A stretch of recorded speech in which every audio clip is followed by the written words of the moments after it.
Watch Tranzeet TV right now. All right, keep watching Tranzeet TV. That they want to be the center of attraction. Arsenal went away to Wolves 1-1-0. But we know that the talk of the game wasn't the beautiful goal that Calafiero scored.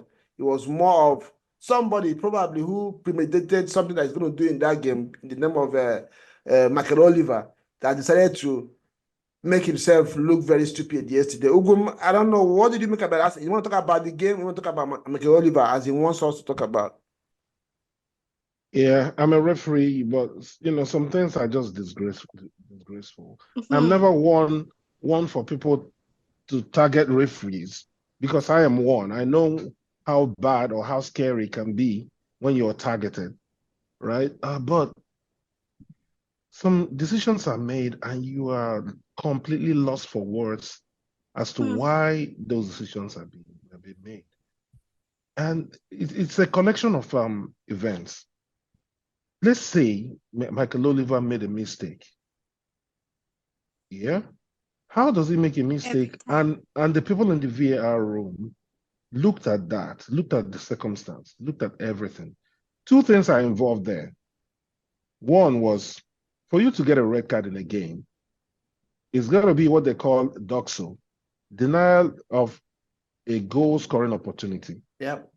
Or a violent foul that's capable of injuring another player. From facing the goalkeeper and having that chance to put the ball in the net. That was not the case. When Myles Lewis-Skelly fouled the player, two Arsenal players were already ahead. He was 80 80 meters away from Arsenal goal. He just left his own 18-yard box. So doxo completely ruled out. And of course, they knew that immediately. So they resorted to the only other way they could describe it. And I saw the statement released by the Premier League. Yeah, I was going to ask you that. That's even more disgraceful. And the way they described the foul, there's something wrong. I mean, I'm from Nigeria. We know a lot about corruption. We know a lot about corruption as Nigerians because it's prevalent in our society. But, I cannot believe that even a civilized place like the UK, in the English Premier League, that you can see things that point towards corruption. It's hard to understand. How can the Premier League describe that event as a very late foul and the stars were too high? Everybody can watch this on video and see that you're trying too much to justify something that you're wrong at. The other day, I refereed the game 2 days ago, right? And I was a little confused because how high schools, they use the same field for both American football and soccer. Okay, there are those rulings. Yes, there are a lot of lines on the field, right? There's a line by the side, white line, and I'm so used to soccer fields having white lines. They had the white line inside, and they had the black line as the main line, right outside. And so the ball crossed the white line. I called for a throw-in, only to realize that I was completely wrong. Mm-hmm. Of course, everybody screamed. I could have said, "Oh, I've called it. There's nothing. No, I've called it. My word is final." But I quickly realized that no, this is not right. For the integrity of the game, you've got to do the right thing, especially when you know you're wrong. So I called the game back. I apologized to the player. I apologized to the coach. I apologized to the other team. I said, please, I'm wrong here. I misread the lines. Please, I'm going to make this a drop ball. Is that okay? Yes. I made a drop ball for the team that had possession. They continued with the game, right? So the problem it happens when a referee is so arrogant and so, I don't know whatever it is going on in his mind. It's very obvious it's premeditated. This is not a mistake. This is something that he always knew he was going to do. He can see. Yeah, because the speed at which, because normally, again, you're a referee. Even when there is a red card offense, you guys don't beat that card out that fast. You think about it for a few seconds. before you, because you know once it's out, there's no going back. But the speed at which that guy brought that card out, you could see that he's been going around the pitch looking for a situation to use that card, and he just did it. Not even a yellow, So, and I don't know. I feel so for me, the biggest danger is the fact that the establishment, like the people behind the scenes, are doubling down on this and backing this. Nobody's above mistakes. There's no way in the world that you can tell me that a referee cannot make mistakes. Everything a referee does, you back him up. That means that then Arsenal not to appeal, because what it means is now is if Arsenal appeal for that, appeals for it, they will not honor the appeal. That's what it means. They just shut that avenue down, because you're going to come and support the referee for that decision. Then Arsenal appeals for the red card and you descend the decision. It's not going to happen. So, which is, like you said, which is even a bigger danger for the game. And when they say they fine coaches or players for bringing the game to disrepute, I don't know anything that is bringing this game to disrepute more than these dodgy calls. Yeah, a total disgrace. And I don't know. Then let's talk a little bit about the game before we move on to the next one. The last one we have, Leicester and Spurs. Arsenal, like so many teams in EPL now, are almost to their bare bones. A lot of injuries, and I don't know. How do you rate that win? Do you feel, because Wolves have been conceding goals, especially from corner kick, they have the highest goal conceded in corner kicks. They've not been doing well in the relegation battle. We know teams that in those zones sometimes are difficult to play. But do you feel that Arsenal, the win is a win, is a good job? How do you rate that win? Or are there things to worry about going forward? I rate it as monumental. I rate it as colossal. I rate it as season changing for us now. The Arsenal team, they've been up against it since early December, up against injuries, up against decisions, up against squad depletion and exhaustion. The squad is light, and these guys are human beings operating on fumes. At the end of the final whistle, Kai Havertz could not walk out of the field. He had to be helped by the physio to be able to walk out. The guys are really, really tired. Yeah.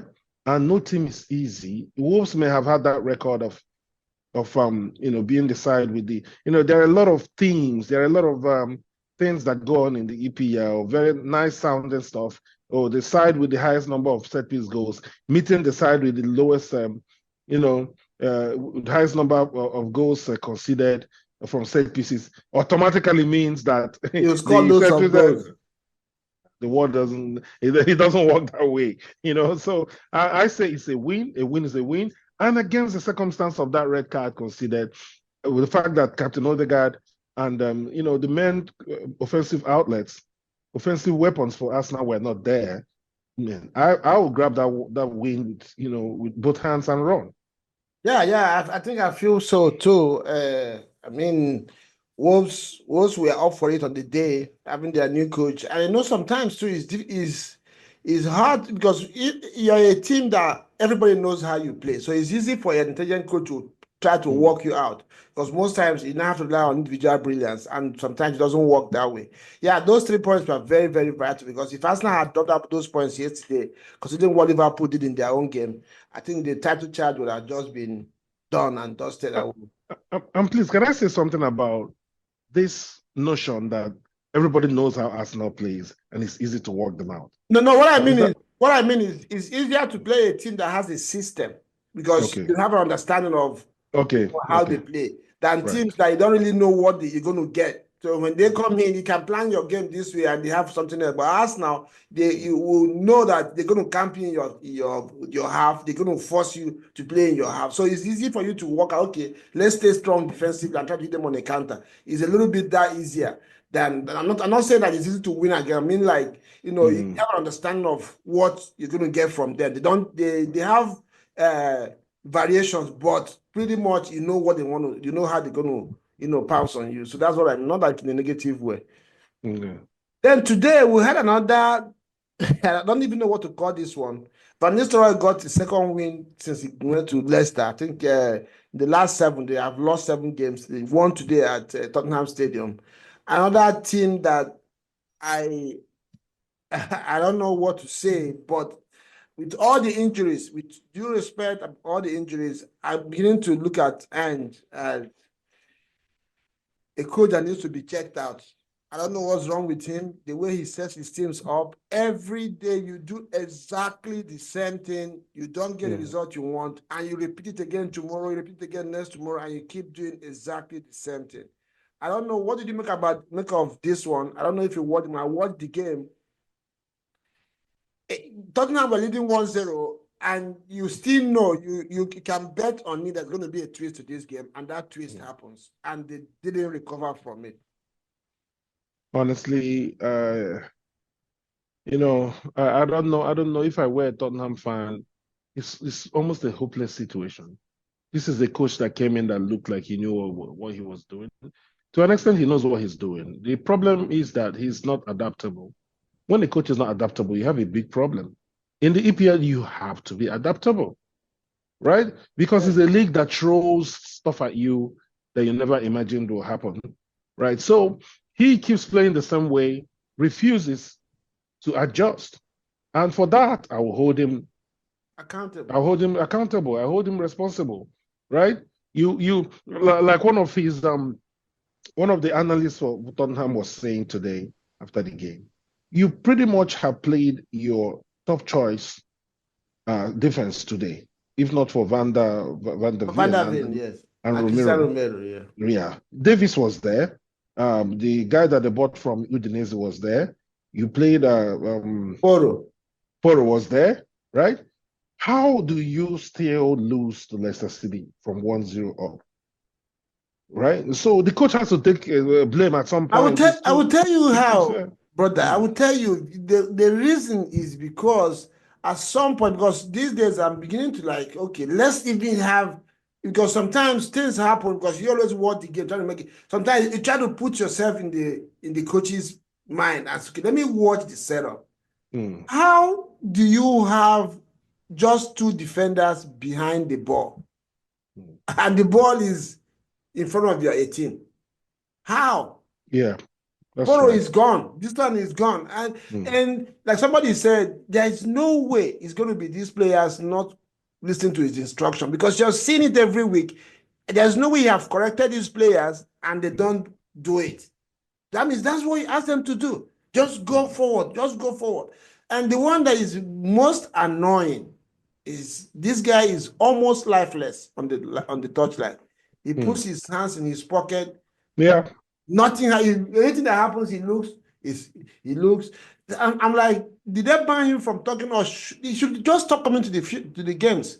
Give them your instructions, stay in the dressing room until they come back from first and let your assistant coach or something, somebody to say, I don't understand what is going on in Tottenham.